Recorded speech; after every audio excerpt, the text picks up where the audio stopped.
সখীর বাড়িতে আইয়া পড়লাম বিজুর দাওয়াত খাইতে। আমার সখী তো অনেক খুশি, অনেক রকমের আয়োজন করছে, মজার মজার অনেক খাবার টেবিল ভরায় দিছে। গোস্ত ভুনা, রুটি, চটপটি, শ্যামাই, মিষ্টি, আরও কত কি নানান রকমের খাবার। অনেকে আবার কবেন না বিজু, আবার এইটা কি? বিজু হইল বৌদ্ধ ধর্মের চাকমাগো উৎসব। যেমন মুসলমানেগো বছরে 2বার ঈদ হয়, ঠিক তেমনই বৌদ্ধগো। আজকে আমার সখী অনেক ব্যস্ত, কারণ তাগো বিজু উৎসব, আর এই উৎসবে অনেক মেহমান আসতেছে তাদের বাসায়।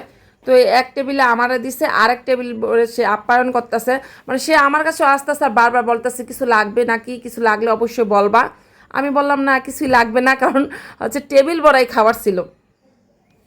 আর আমার কাছে মিষ্টিটা অনেক মজা লাগছিল, কারণ মিষ্টি দেওয়া রুটিটা খেতে আমি অনেক পছন্দ করি, আর মিষ্টিটা এত মজা ছিল, আসলে অনেক মজা ছিল। আর এই তো সখীদের কাছে গেলাম, সখীরা অনেক ব্যস্ত আছে, ওই যে দেখো টেবিল গুছাইতে আছে। আর এদিকে সখী তো আমার পাইয়া অনেক খুশি হয়ে গেছে। আমরা 3জন, দেখো এক সখীরা দেখতে গিয়ে আরেক সখীর লগে পরিচয় হয়ে গেল। আমরা 3জনের কিন্তু কন্টেন্ট ক্রিয়েটর, ছোটোখাটো মানে ভিডিও বানাই এই ফেসবুকে, 3জনেই কাজ করি। তো এই যে সখীর নতুন বাড়ি, এটা সখী 3-4 দিন ধরে নতুন বাড়িতে আসছে। তো এখন সে ঘরগুর গুছাচ্ছিল। আর এই তো আমি একটু ছাদের থেকে ঘুরে ঘুরে আসতেছিলাম, তার বাড়িটা দেখতেছিলাম। সত্যি অনেক সুন্দর হয়েছে তার বাড়িটা। অনেকে জিজ্ঞেস করছেন আমার সখীর সম্পর্কে। আমার সখী একজন চাকমা, তার ধর্ম হচ্ছে বৌদ্ধ ধর্ম। আর সে যেমন দেখতে সুন্দরী, তেমন তার মনটা আরও বেশি সুন্দর। সত্যি কথা, তাদের ফ্যামিলির মানুষগুলো খুবই মিশুকি, মানে খুব ভালো মনের মানুষ তারা। আসলে জাত বেজাত লাগে না, আত্মার সাথে আত্মা মিলে গেলে তার সব কিছুই ভালো লাগে। তার মনটা সত্যি অনেক ভালো মনের অধিকারী সে।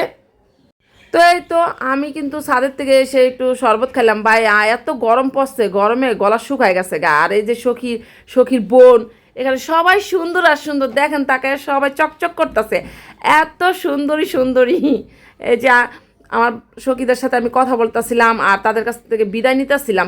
এর মধ্যে আন্টির সাথে পরিচয় হলো। আন্টিও অনেক ভালো মনের একজন মানুষ। সত্যি আন্টি যে এত সুন্দরী দেখতে, আর এত মানে ইয়াং, দেখেন কত সুন্দর লাগে। লাগে কি উনি হচ্ছে আমার সখীর মানে বোন, এরকমও লাগে। সে যে একজন মা হয়েছে তার এরকম মনে হয় না, মানে মনে হইতেছে তারাই 3 বোন, এত সুন্দর লাগতেছে। আসলে যার মা এত সুন্দরী হয়, তার সন্তান তো সুন্দর থাকবেই। তো এই তো সখী বারবার আমাকে জড়ায় ধরতেছিল, আমি তাদেরকে জড়ায় ধরতেছিলাম। তারা বারবার বলতেছিল যে আবার আসবে, কিন্তু অপেক্ষা থাকবো আমরা, এই আর কি। তো এই তো দেখো, আমরা কিন্তু ছোট্ট একটা শহরে থাকি। অনলাইনে আমার এই সখীর সাথে পরিচয় হয়েছে। রাঙামাটি 2জনেই থাকি, 2জনের 2 প্রান্তে থাকি। ঠিক আছে, মাঝে হলো ধরো একটা মাঠ আর কি, 2জন 2 প্রান্তে। কিন্তু আমাদের মনটা খুবই ভালো, আমরা 2জনকে অনেক মানে বুঝতে পারি। আর এই যে দেখো সখীর আম্মু দেখো কত ইয়াং, কত সুন্দর লাগে না? তো তাদের কাছ থেকে বিদায় নিচ্ছিলাম আর কথা বলতেছিলাম।